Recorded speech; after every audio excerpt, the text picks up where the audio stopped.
was taking a trip out to L.A., tooling along in my Chevrolet, toking out a number and digging on the radio. Just as I crossed that Mississippi line, I heard that highway start to whine. I knew that left rear tire was about to go. Well, the spare was flat and I got uptight, 'cause there wasn't a filling station in sight, so I just limped on down the shoulder on the rim. I went as far as I could, and when I stopped the car, it was right in front of this little bar, kind of a redneck-looking joint called the Dewdrop Inn. Well, I stuffed my hair up under my hat, and I told the bartender that I had a flat, but would he be kind enough to give me change for a one? There was one thing I was sure proud to see. There wasn't a soul in the place of him and me, and he just looked disgusted and pointed toward the telephone. I called up the station down the road a ways. He said he wasn't very busy today, and he could have somebody there in about 10 minutes or so. He said, now you just stay right where you're at. I didn't bother telling the darn fool. I sure as hell didn't have any place else to go. I just ordered up a beer and sat down at the bar when some guy walked in and said, who owns this car? With a peace sign, the mag wheels, and the 4 on the floor. Well, he looked at me and I damn near died, and I decided I'd just wait outside. So I laid $1 on the bar and headed for the door. Just when I thought I'd get out with my skin, these 3 big dudes come strolling in. This one old drunk chick and some fella with green teeth. And I was almost to the door when the biggest one said, you tip your hat to this lady, son. And when I did, all the hair fell off from underneath. Now the last thing I wanted was to get in a fight in Jackson, Mississippi on a Saturday night, especially when there was 3 of them and only 1 of me.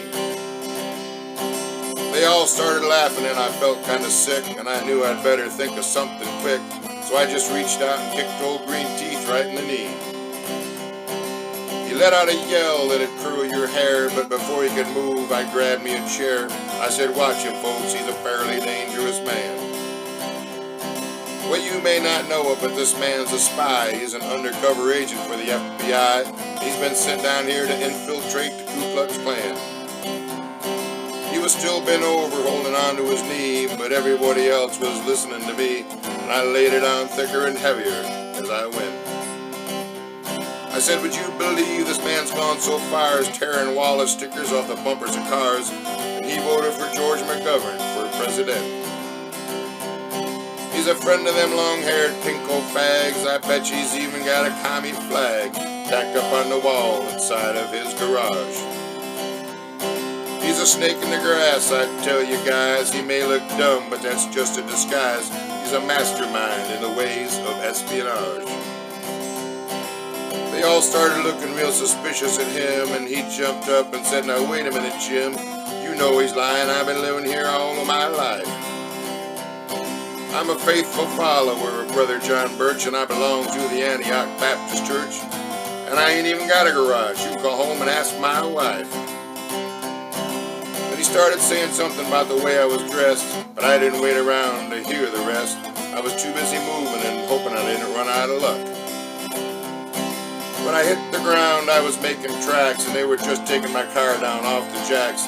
So I threw the man a 20 and jumped in and fired that mother up.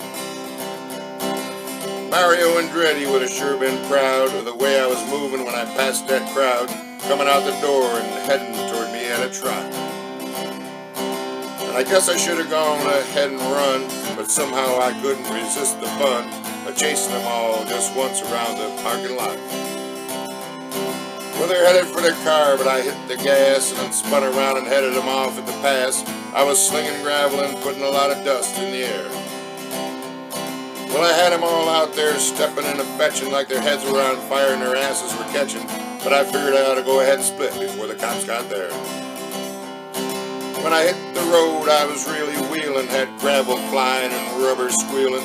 I didn't slow down till I was almost Arkansas. Well, I think I'm going to reroute my trip. I wonder if anybody think I'd flip if I went to L.A. via Omaha.